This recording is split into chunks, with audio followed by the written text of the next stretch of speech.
بشرا بیمار کیا ہوئی اشرف کے وارے نیارے ہو گئے۔ اب کی بار بشرا کے بچنے کی امید کم ہی تھی، کیونکہ تیسری مرتبہ اسے دل کی تکلیف ہوئی تھی۔ ڈاکٹروں نے بھی یہی کہا تھا کہ اللہ تعالیٰ سے اس کی صحت کی دعا کریں۔ بشرا 3 مہینے اسپتال میں ایڈمٹ رہی۔ اس دوران اشرف نے سوائے بشرا کی تیمارداری کے اپنی ایک دوڑ کی عزیزہ جو طلاق یافتہ تھی اس سے عہد و پیمان باندھ لیے اور اپنے بچوں سے چوری چھپے اس سے نکاح بھی کر لیا۔ حالانکہ بشرا کے بطن سے 5 لڑکیاں اور 2 لڑکے پیدا ہوئے تھے، جبکہ 3 بڑی لڑکیوں کی شادی بھی ہو چکی تھی۔ لڑکے یکے بعد دیگر FA اور میٹرک کے اسٹوڈنٹ تھے۔ اللہ تعالیٰ نے بشرا کو دوبارہ زندگی سے نواز دیا، بچوں کی دعائیں رنگ لائیں، اور ویسے بھی یہ بات بھی مشہور ہے جسے اللہ رکھے اسے کون چکھے۔ بشرا تندرست ہو کر گھر واپس آ گئی۔ اشرف کی تو امیدوں پر پانی پھر گیا۔ وہ تو گھر میں نئی دلہن کو لانا چاہتا تھا، اس کے تو خواب شرمندہ تعبیر نہ ہو سکے۔ سارے منصوبے دھڑے کے دھڑے رہ گئے۔ اشرف ویسے بھی عادتاً حسن پرست اور عورتوں کا رسیہ تھا۔ یہی وجہ تھی کہ اسے جہاں سے بھی لفٹ ملتی فوراً وہاں ڈھیر ہو جاتا۔ بشرا کے گھر آنے سے گھریلو حالات میں تلخی آ گئی۔ دونوں میاں بیوی میں جھگڑا رہنے لگا۔ اشرف کوئی نہ کوئی بہانہ بنا کر، بات کا بتنگڑ بنا کر بشرا کے ساتھ جھگڑا ضرور کرتا۔ بچے ان دونوں کی روز روز کی لڑائی سے تنگ آ چکے تھے۔ ایک روز شادی شدہ لڑکیاں بماں اپنے شوہروں کے والدین کو ملنے آئیں۔ رات جب اشرف ڈیوٹی سے واپس آیا تو لڑکیوں اور دامادوں نے اسے گھیر لیا اور روز روز کی ہونے والی مار کٹائی کی وجہ دریافت کی تو اشرف نے کہا، میں مکان کو 2 حصوں میں تقسیم کرنا چاہتا ہوں۔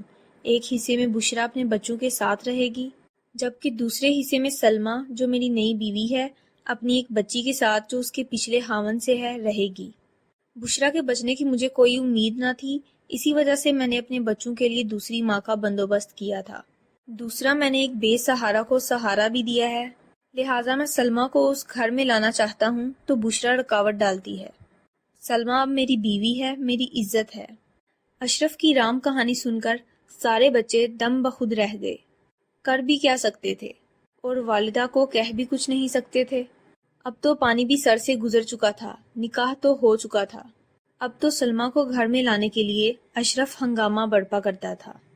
بڑے لڑکے نے باپ کو بہت سمجھایا، مگر ڈھاک کے 3 پارٹ اشرف پر نہ اس کی بیٹی کا رونا کام آیا اور نہ ہی کسی داماد کی کوئی دھمکی اثر ہوا۔ البتہ چھوٹے بیٹے نے گولیاں کھا کر اپنی زندگی کا خاتمہ کر لیا۔ بشرا نے جب جوان بیٹے کی موت دیکھی تو وہ کومے میں چلی گئی۔ 1.5 سال بستر مرگ پر رہنے کے بعد ایک روز وہ بھی چھوٹے بیٹے سے جا ملی۔ گھر اجڑ گیا، چین برباد ہو گیا، سکون غارت ہوتا چلا گیا، مگر اشرف اپنی ضد پر قائم رہا۔ یکے بعد دیگر 2 صدمات بھی اس کے رویے میں رتی بھر بھی لغزش پیدا نہ کر سکے۔ بشرا کی 40ویں کے بعد گھر 2 حصوں میں تقسیم کر دیا گیا اور اپنی منشا کے مطابق سلمیٰ کے ساتھ ایک حصے میں براجمان ہو گیا۔ اشرف کا بڑا بیٹا جاوید اب تعلیم چھوڑ چکا تھا، پک اپ کا ڈرائیور بن کر اپنی چھوٹی بہنوں کی کفالت کرنے لگا۔ ایک روز اشرف نے جاوید کو اپنے ہاں بلوایا اور حکم صادر فرمایا کہ اگر تم اس گھر میں رہنا چاہتے ہو تو سلمیٰ کی چھوٹی بہن سے شادی کرنا ہوگی، انکار کی صورت میں گھر سے بے دخل اور جائیداد سے بھی آنکھ ہونا پڑے گا۔ فیصلہ تمہارے ہاتھ میں ہے۔ اچھی طرح سوچ سمجھ کر اور اپنی بڑی بہنوں سے بھی مشورہ کر کے مجھے ہاں یا نہ میں جواب دینا تاکہ میں تمہارے مستقبل کا فیصلہ کر سکوں۔ اشرف کے حکم سے راہ فرار اختیار کرنا ناممکن تھا۔ اشرف کا فیصلہ تو پتھر پر لکیر تھا۔ جاوید کی حالت دیدنی تھی، نہ تو وہ اپنا غم کسی سے شیئر کر سکتا تھا اور نہ ہی اپنے باپ کے اس فیصلے کو کسی عدالت میں چیلنج کر سکتا تھا۔ جاوید کسی بھی صورت میں سلمیٰ کی بیٹی سے شادی نہیں کرنا چاہتا تھا۔ اس کے نزدیک سلمیٰ ہی اس کے بھائی اور ماں کی قاتل تھی۔ اسی کی منحوسیت کی وجہ سے ان کا گھر برباد ہوا تھا۔ جاوید کے پاس اس بات کا کوئی حل نہیں تھا، مگر اشرف تو ہر صورت اپنے حکم کی تعمیل چاہتا تھا۔ ایک روز اشرف نے جاوید سے پک اپ کی چابی بھی چھین لی تھی اور گھر میں بھی داخل ہونے سے روکا۔ سلمیٰ کی مداخلت سے شادی والا معاملہ چند ماہ کے لیے ٹل گیا۔ پھر ایک روز باسی کڑی میں ابال آ گیا۔ جاوید نے حالات کی نزاکت کے پیش نظر ہتھیار ڈال دیے۔ باپ کے حکم کی تعمیل کرتے ہوئے بہنوں کے مستقبل کی خاطر کڑوا گھونٹ پی لیا اور سلمیٰ کی بہن کو دلہن بنا کر گھر لے آیا۔ اور زندگی کی گاڑی کو دھکیلنے لگا۔ اشرف تو سلمیٰ کے ساتھ خوش ہے، جبکہ جاوید اپنی بقایا 2 بہنوں کو، جو اب جوان ہوتی جا رہی ہیں، ان کے ہاتھ پیلے کرنے کی فکر میں دن رات گاڑی چلا چلا رقم اکٹھی کر رہا تھا۔ اس کی بیوی بری نہیں تھی، وہ بھی اس کا خوب خیال رکھتا۔ پھر ایک دن اس نے بیوی سے کہہ کر باپ کو مجبور کر دیا کہ گھر اس کے نام کر دیا جائے۔ گھر نام ہوتے ہی اس نے درمیان والی دیوار گرا دی۔ اس دن بہن بھائی ماں کو اور جوان بھائی کو یاد کر کے بہت روئے۔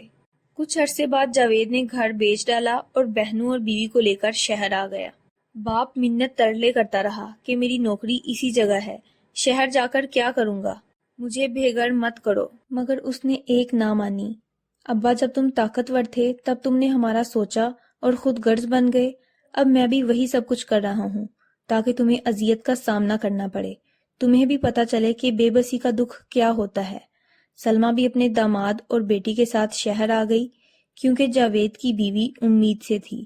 یوں اشرف بڑھاپے کی آخری سرحدوں پر تنہا